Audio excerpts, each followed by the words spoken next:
거 있었어요?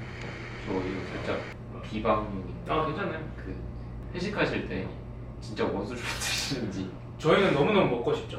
저희도 없었던 경우. 진짜요? 직원정도 없습니다. 그렇죠. 대표님이 없어서 못 마시는 거. 근데 요즘은 이제 대표님도 저희도 좀 원활하게 마실 수 있는 상황이긴 한데. 그러면은 원소주만 먹지 못하는 때가 있었다는 거예요? 네. 마시고 싶어도 못 마시는 때가 그래서 되게 있었다. 웃길 것 같은데 막 웃기다. 원수루집 회식인데 참이슬 먹고 있어요. 근데 저는 뭐 참이슬도 좋아하고 청차도 좋아하고 약간 각자의 영역이 다른 술이라고 생각하고 제가 막 참이슬 마케팅 하시는 형님이 친한 형님이거든요. 형님한테 뭐 언제 만우절날 우리 소주병 바꿔서 한번 내시죠? 막 이런 거 재미로 웃으면서 얘기하고. 너무 재밌겠다. 사실 그렇게 되면은 참외슬이 좀 더 드는 느낌. 그러니까 확 젊어지는. 참이슬 거 보고 있나?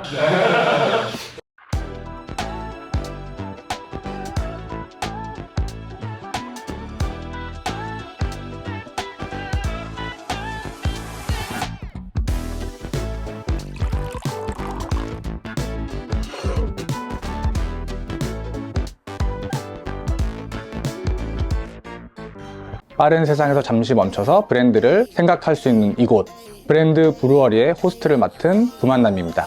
오늘도 핫한 게스트 원소주의 브랜드 디렉터 김희준님을 모셨습니다. 안녕하세요. 반갑습니다. 원소주 브랜딩 하고 있는 김희준이라고 합니다. 저는 뭐 개인적으로 엄청난 팬이었고 원소주 매체에서 많이 보여졌을 때부터 이거는 한국에서 볼 수 없는 그런 브랜드다 라는 생각을 많이 했던 것 같아요. 소주라는 거에서 딱 떠오르는 이미지가 있었는데 원소주는 확실히 그것과 다른 이미지, 다른 행보를 보이는 것 같은데 브랜딩에 대한 과정 얘기해 주실 수 있을까요? 사실 기존에 대한민국에는 그런 희석식 소주라고 불리는 소주 문화가 완벽하게 자리 잡고 있는 상태에서 그때 이런 술을 만들어냈어야 됐거든요. 그래서 사실은 소주답기도 했어야 됐지만 소주답지 않아야 된다라는 생각을 했었어요. 그래서 소주다워야 하는 부분들에 있어서는 그냥 익숙한 거죠. 신나게 따서 마시는 거라든지 아니면 뭐 이렇게 편하게 즐기는 그런 것들. 저희도 똑같이 소주답기 위해서 이런 비슷한 병을 선택을 하고 알루미늄 캡을 하고 이런 부분들이 있었고, 소주답지 않아야 한다는 부분에 있어서는 기존의 이런 술들의 디자인이나 이런 것들을 좀 벗어나고 싶었어요. 그런 심미적인 요소가 제일 컸었고, 그리고 소주가 가지고 있는 문화를 바꿔보고 싶다? 이런 부어라 마셔라 문화가 아니라 맛있게 멋있게 즐기는 그런 부분들까지 생각했었어서 원소주는 그런 소주답지만 소주답지 않아야 한다라는 그런 생각을 가지고 브랜딩을 하게 됐습니다. 이미지는 되게 고급스러운 이미지인데 또 편의점에서 쉽게 살 수 있는, 사실 언더독이라는 그런 이미지를 유지하려고 노력했었어요.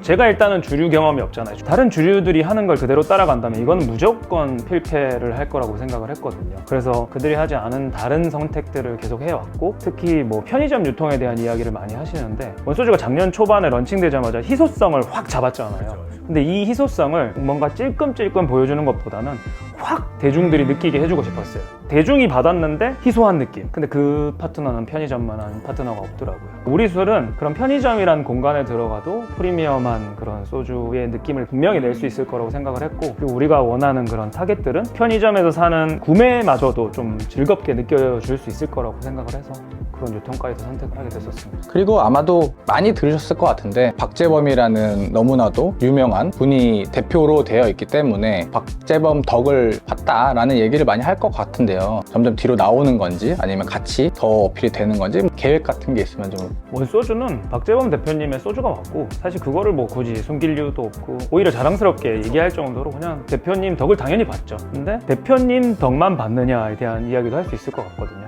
왜냐면 연예인 술이라는 게 저희 이후에 되게 많이 나왔잖아요. 연예인이 가진 그런 진정성도 굉장히 중요한 것 같고, 그 브랜드가 가진 뭐 스토리 이런 것들도 굉장히 중요한 것 같은데 저희는 그런 부분들이 절묘하게 맞아떨어졌던 것 같고, 사실 뭐 대표님이 농담으로 많이 얘기하시는 게 곡을 만들어도 아버님 친구들은 모른다는 거죠. 원소주 한 이후에는 아버님 친구들이 원소주 좀 달라 그런다. 나보다 원소주가 더 유명한 것 같다고. 뭐 그럴 정도로 저희는 각각의 페르소나가 이렇게 윈윈을 하고 있는 것 같아요. 그래서 점점 자연스럽게 저희가 브랜드로 커뮤니케이션을 하다 보면 약간 파운더의 이런 이미지만 남고 원소주 브랜드 자체로가 인정을 더 받는 그런 세상이 오지 않을까 싶기는 해요.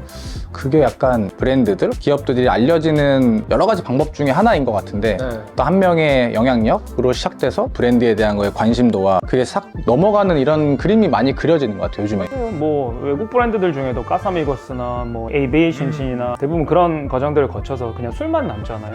술의 본질 자체가 워낙 훌륭하니까 그래서 저희도 그런 본질 자체를 계속 훌륭하게 키워나갈 생각을 하고 있습니다. 저는 리니지랑 같이 했던 팝업을 직접 가보기도 했고, 그 다음에 처음에 더현대 서울에서 팝업 했던 것도 이슈였잖아요. 많은 사람들이 기대하게 만들었었던 것 같은데, 에피소드 있으면 얘기해 주시면 좋을 것 같아요. 일단 뭐 살짝 자랑을 하면 원소주 이전의 팝업과 이후의 팝업은 나뉜다라는 이야기를 많이 하더라고요. 그냥 현대백화점 자리만 해도 원래는 거기는 팝업을 하는 자리가 아니었거든요. 그냥 에스컬레이터 옆에 통로였는데 저희가 팝업을 한 이후에 그곳이 팝업 명당이 돼가지고 그냥 유명한 브랜드들, 막 연락해도 잘 안 받는 그런 브랜드들이 먼저 연락 와서 거기서 팝업을 하고 싶다.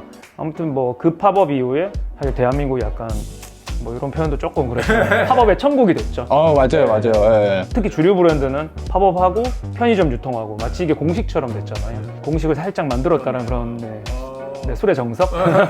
주류들이 따라하기 시작하는 그렇게 문화가 만들어졌네요, 진짜. 남들을 따라가는 것보다는 좀 따라오게 만드는 거를 좋아하기는 해요. 그래서 그런 일들을 많이 버리려고 노력했고, 현대 같은 경우는 너무너무 행복했지만 너무너무 힘들었던 게 진짜 아수라장이었던 것 같아요. 그러니까 예약 시스템이 한 8번 정도 다운됐었고, 심지어는 저희 팝업 공간 앞에 있는 그런 매장들이 다 문을 닫았어요. 그 바로 옆에 슈퍼마켓이 있었는데 그 슈퍼마켓 4대까지 전부 계산을. 그래서 그 경험을 한 뒤에 이제 둘째 날, 셋째 날은 예약 시스템도 정비하고 이런 판매량도 제한을 두면서 안정을 찾아갔고, 그래서 마지막 날까지 팝업을 어떻게든 해낼 수가 있었던 것 같아요. 뭐 의도한 건 아니었지만 점점 희소해지는 그 상황이 더 사람들한테 약간 자극됐을 것 같아요. 그래서만 원소주가 뭐 가장 많이 이야기 들었던 오해가 희소성 마케팅을 하는 거 아니냐. 제발 한 번만 해보고 정말 너무너무 해보고 싶어요. 리니지 팝업 저는 보고 좀 충격이었어요. 약간 진짜 다른 세계에 들어온 느낌? 그 리니지 세계관 들어왔는데 거기에 원소주가 너무 잘 붙어 있는 거예요. 그래서 이거는 어떻게 하게 됐는지 여쭤보고 싶었어요. 일단 뭐 원소주가 작년에 공식적으로 브랜드 협업을 한 건 딱 하나밖에 없었어요. 근데 왜 리니지야? 뭐 게임이야? 뭐 이런 얘기 많이 들었는데 저는 이 술이 하지 않았던 협업들을 너무너무 해보고 싶었거든요. 일단 처음으로 게임을 선택했던 이유는 이 게임 속 세상과 바깥에 있는 술의 세상을 합치는 그런 작업이 너무 재미있을 것 같았고, 그리고 사실 리니지란 게임이 굉장히 오래된 게임이거든요. 그러다 보니까 이 게임을 즐기시는 분들이 3040 이런 린저씨라고 불리는 분들이고, 바꾸어 말하면 술을 가장 맛있게 즐기고 많이 즐기시는 그런 우리의 타겟이 거기 계시고, 심지어는 가장 많은 돈을 쓰시는 그런 분들이 거기 계시더라고요. 그렇다면 우리의 타겟 확장과 판매량 증대를 위해서 협업을 하지 않을 이유가 없었고, 이 NC라는 회사가 이런 영상이나 이런 것들 표현하는 게 정말 어마어마해요. 저희가 오히려 정신을 못 차릴 정도로 너무 멋있게 표현해 주시니까 이거는 뭔가 팝업을 하지 않고 가기엔 너무 아깝다. 그래서 게임 속 세상을 현실로 한번 끌어내보자. 린저씨 분들 뿐만이 아니라 즐길 수 있는 것들을 많이 만들어서 원소주가 가진 그런 유연성을 많이 보여드린 팝업이 아니었나 싶어요. 그런 거 하나하나에서 원소주의 어떤 그 이미지가 잘 만들어졌던 것 같아요. 이제 한국에서 만든 소주라는 브랜드들이 해외에도 많이 런칭되고 있잖아요. 그런 것들과 원소주는 좀 다르다, 다른 지점이 있다라는 것 한번 얘기해 주시면 좋을 것 같아요. 몇 가지 포인트가 있을 것 같은데, 하나는 일단 시작이 다른 것 같아요. 우리 원소주는 우리나라에서 만든 원재료들로 우리의 그런 증류 기술로 만든 우리 술이라는 거, 그리고 이제 글로벌을 노리고 있다라는 거가 이제 그런 술들과는 좀 다르다라는 생각이 들고요. 굉장히 맛도 있고 멋도 있어서 사람들이 맛있게 즐기고 멋있게 인증하는 술은 우리 술인 것 같아요. 다른 브랜드들의 술을 먹었다고 막 인증을 막 다 하지는 않잖아요. 근데 작년 한 해 진짜 원소주의 인증은 엄청 났거든요. 그래서 그런 부분들이 조금 차이점이지 않나 생각을 하고 있고, 사실 그 우리 술이라는 얘기를 하고 싶어요. 사실 너무나도 세련된 디자인과 또 행보를 보이다 보니까 전통주라는 거를 얘기했을 때는 이게? 막 이런 느낌 들거든요.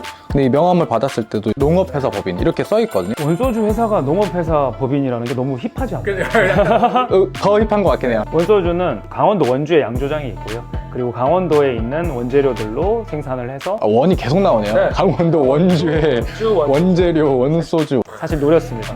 그리고 약간 원의 독백님 뒤에 나온 것도 제가 맞네. 원의 독백. 약간 계속 이어가는 거죠. 그래서 지역 특산주 지위를 얻게 돼서 지역 특산주로 판매가 되고 있고요. 사실 이런 거를 허가받는 과정은 굉장히 힘들었거든요. 한국의 쌀이 남아 도는데 이런 쌀 농가에 이바지를 하고 있고, 쌀의 판로 개척에 도움이 되고 있고, 막 이런 것들이 저한테는 사명감 같은 걸로 다가오더라고요.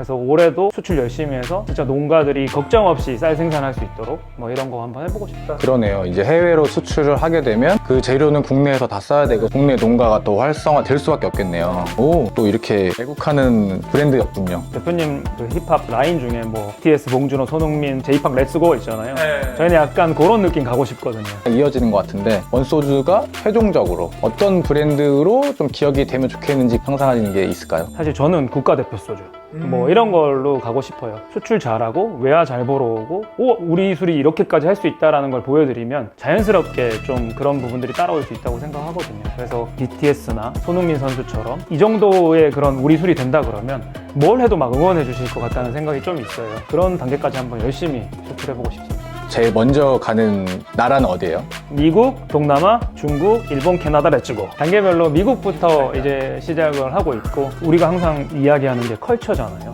미국에서는 한식이 제일 핫하거든요. 한국의 음식과 가장 잘 어울리는 술은 한국 술이거든요. 근데 그런 대표할 만한 술이 없어요. 그래서 원소주가 그런 유명한 아토믹스 같은 한식당에 들어가기 시작할 거예요. 그리고 미국인 분들이 오셔서 와, 이런 한식에는 한국 술, 원소주가 참 잘 어울리네? 그러면서 자연스럽게 유통을 확장해 나가는 걸 계획을 하고 있고요. 얘기 듣는데 소름이 돋네요. 약간 뭐 이런 표현을 했지만 국뽕이 차오르지. 그러니까 맞아요. 네. 그렇게 되면은 누가 이거 건드리면 이제 다 막아줘야죠. 네. 뭐 브랜드 로열티 이런 것들이 생겨나는 그림인 것 같네요. 너무 기대가 됩니다. 지금까지는 저희가 이제 원소주 브랜딩 얘기를 좀 깊게 우려내봤는데 이제부터는 시주님에 대한 이야기를 해보면 좋을 것 같아요. 네. 사실 저는 책 보고 시주님에 대해서 좀 더 알게 됐어요. 네. 그래서 여행 관련된 인플루언서로서 생활도 하셨었고 다양하게 보여주시고 계시는데 김희준이라는 사람의 원동력? 뭐 이런 게 뭐가 있을까요? 용기의 크기? 뭐 이 정도로 표현드리고 싶은데 책에도 마지막에 그 문장이 나와 있어요. 인생은 용기의 크기에 따라 늘어나거나 줄어든다. 저는 그 용기가 중의적인 의미를 담고 있거든요. 우리의 그런 브레이브, 용기이고 아니면 그릇. 네, 용기의 크기라고 말씀드리고 싶은 게 도전을 할 때 뭔가 큰 게 아니었어요. 다른 사람들보다 한 발짝 더 나아가는 조금의 용기? 그런 용기 있는 도전 덕분에 사실 되게 많은 경험을 했어요. 근데 그 경험이 저의 용기의 크기를 계속 늘려주더라고요. 그런데 어느 순간 원소주라는 기회가 찾아오니까 저는 이미 이런 용기가 축적이 돼 있는 상태인데 좋은 기회가 오니까 그거를 받아낼 수 있었던 거죠. 그래서 그냥 눈앞에 있는 것들 최선을 다하시면 더 좋고 이런 작은 성과들을 계속 만들어 나가시다 보면 큰 성과가 어느 순간 되어 있지 않을까 싶어요. 원소주의 박재범 대표님을 만났던 계기가 있었을 거 아니에요, 그죠? 사실 이것도 여행과 약간 맞닿아 있긴 했었는데 원래 내수를 해봐야지 뭐 어떤 식으로 해볼까 고민할 때 갑자기 저한테 덜컥 스코틀랜드를 갈 수 있는 기회가 주어진 거예요. 그래서 거기서 막 이런 위스키 막 좋은 브랜드들 우리는 이런 원액을 써 자랑하는데 우리 술은 그런 브랜드가 없다는 게 되게 속상했었거든요. 그래서 일단 돌아와서 어떤 식으로 이거를 전개해볼까 고민할 때 페이스북에 원래 알던 뭐 기업의 대표님이자 저랑 친한 형님이었는데 이런 뭐 술 관련 뭐 사람 어디 없나 뭐 이런 이야기를 하는 글이었는데 제가 거기다가 이제 댓글 하나를 달았죠. 야, 너 한번 보자 이러는 거예요. 그래서 만났죠. 이 재범 대표님과 함께 이런 원소주에 대한 이제 이야기를 하고 있는 상황이었던 거예요. 너 한번 박재범 대표를 만나는 게 어떠냐. 그래서 대표님과 원스피리츠 이제 CEO이기도 하신 김수혁 이사님과 같이 이제 이야기를 나누면서 미래에 대한 이야기들을 정말 많이 주고받았던 것 같아요. 그게 첫 만남이었고 술을 가지고 생각하는 그런 미래가 똑같더라고요. 해외로 나가보자. 막 이런 것들이 너무 잘 이야기가 돼서 그때 며칠 만에 같이 함께 하면 좋을 것 같다라는 이야기를 듣고 이제 시작을 하게 됐죠. 그럼 그 당시는 뭔가 소주, 해외로 뻗어나가야 돼 이 정도의 어떤 러프한 상태에서 점점 이렇게 깊어진 거예요? 대표님은 이미 그 소주라는 곡을 내고 소주에 대한 생각을 해오셨고 전통주, 증류식 소주 이런 느낌으로 디벨롭이 되고 있는 상황이었어요. 저 역시도 이런 부분에 대한 고민을 하고 있는 상태에서 딱 만나니까 이거다 싶었던 거죠. 딱 서로가 찌릿했겠네요. 사실 더 앞으로 가보고 싶어요. 시준님이 여행이라는 거를 또 좋아하게 됐던 그런 것과 과거의 경험에 쌓여서 지금의 내가 되어 있는 거잖아요. 그 전에 사회생활 어떻게 하셨고 뭐 이런 거 너무 궁금한 것 같아요. 저는 하나를 뭐 엄청나게 잘하지는 않는 것 같고 다양한 거에 조금씩 잘하는 사람인 거죠. 근데 이 원소주 일에 있어서는 그런 사람이 처음에 필요했던 것 같아요. 그래서 사업을 할 때 특히 내가 왜 이런 경험까지 해야 되지 싶은 막 경험을 하는데 이 원소주를 할 때 그 경험마저도 너무 도움이 되더라고요. 그래서 와, 진짜 삶의 이런 경험 중에는 허튼 경험은 없구나. 직업도 사실 저는 마찬가지였던 것 같아요. 좀 삐딱했거든요. 세상을 바라보는 시선 자체가. 이런 직업을 갖고 이런 길을 가야지 넌 인생을 성공할 수 있어 라는 이야기를 하는데 왜 내가 저 길을 가야 돼? 사람은 다 다른데 그 길을 똑같이 가야 되는지에 대한 의구심이 원천적으로 있었거든요. 그리고 내가 하고 싶은 일들 그냥 가슴이 움직인다면 최선을 다해서 해보자. 막 이런 생각들로 정말 말도 안 되는 직업들의 피버팅을 했던 것 같아요. 처음 회사는 이 게임 방송국이었었거든요. 마케팅 회사였기도 하고 영업일도 해보고 생수 유통을 해보고 뭐 디저트 프랜차이즈를 해보고 그 당시에는 이제 뭐 너 인생의 포트폴리오를 그렇게 그리면 안 돼 라는 이야기를 많이 들었었는데 다른 사람들이 약간 수직적으로 커리어를 쌓아갈 때 저는 수평적인 커리어를 쌓아갔던 것 같아요. 근데 사실 그런 거는 티가 별로 안 나잖아요. 하셨던 일 들어보니까 저도 약간 그랬거든요. 30대 때 막 이것저것 하면서 이거 이러다가 내가 뭘 좀 할 수 있긴 한 건가? 뭔가 생각보다 결과 없고 이랬는데 넓게 쌓여진 것들이 이제 좀 빛을 발하는 저는 그런 느낌이거든요. 지금 당장 뭐가 안 보이더라도 아까 말씀하셨던 것처럼 시도하고 경험하면 그게 나중에 다 자산이 되는 것 같아요. 불안하시죠? 저도 그때 불안했거든요. 근데 불안을 좀 즐기는 경지까지 올라오셨으면 좋겠어요. 생각보다 인생이라는 게 바닥까지 내려갈 것 같지만 어느 순간 턱 걸리는 약간 안전장치 같은 게 분명히 있어요. 그리고 나이가 젊으실수록 회복 탄력성이라고 하죠. 이게 굉장히 좋거든요. 그래서 망할 거면 일단 빨리 망해보는 것도 좋고 그만큼 돌아오는 속도가 빠르니까. 여기에 이런 게 있었어요. 원하는 것을 원 없이 즐기는 사람들 뭐 이런 문구가 있었는데 올 한 해 원 없이 즐길 목표가 있으시다면 진짜 수출을 원 없이 한번 즐겨보고 싶고 원하기도 하고 그리고 수출로 원도 해보고 싶고 네, 윈의 과거형이죠. 네, 원도 해보고 싶어요. 그리고 작년에 브랜드를 가지고 많이 놀아보지는 못한 것 같아요. 근데 올해 진짜 놀 것들 진짜 많이 준비해놨거든요. 그래서 신나게 한번 브랜드로 놀아보고 싶어요. 너무 기대되네요 올해. 네, 오히려 많이 말씀드렸던 그런 문화적인 접근들 이런 것들을 제대로 해볼 수 있는 또 2023년이 되지 않을까 싶어요. 오늘 소중한 시간을 내주시고 와주셔서 너무 감사드립니다. 아, 네, 감사합니다. 브랜드로 뭔가 신나게 이렇게 이야기하고 가는 것 같아서 개인적으로 재밌었어요. 저도 너무 재밌었고 개인적으로 너무 멋있고 부럽고 그랬었던 분인데 만나 뵈가지고 너무 영광이었어요. 제가 고맙습니다. 마지막으로 이야기 한마디 해주실 거 있을까요? 구만남님이 아프시면 안 되지만 혹시라도 아프시면 저를 한번 호스트를 이렇게 써주시면 제가 신나게 한번 되게 조심해서 아프지 않게 네, 제가 한번 제대로 우려본 농담이고요. 원소주에 대한 제대로 진하게 우려낸 내용이 제 책에 담겨 있기는 해요. 그래서 원소주가 가진 진정성을 전해드리기 위해서 쓴 책이어서 많은 분들이 좀 봐주시고 이렇게 느껴주셨으면 좋겠고 항상 요즘에 제 또래들을 만나면 물어보거든요. 너 꿈이 뭐야? 근데 꿈을 대답을 못해요 요즘에. 맞아요. 특히 그런 거 40대들이 꿈이 많이 없잖아요. 근데 제 올해 꿈은 베스트셀러 작가가 되는 거예요. 그래서 많은 분들이 좀 도와주셨으면 좋겠습니다. 감사드리고 저희 유튜브나 인스타그램 구독 팔로우 해주시면 가장 빨리 좋은 소식 보실 수 있을 것 같습니다. 그럼 오늘 찾아와 주신 김희준 디렉터님 감사합니다. 감사합니다. 네.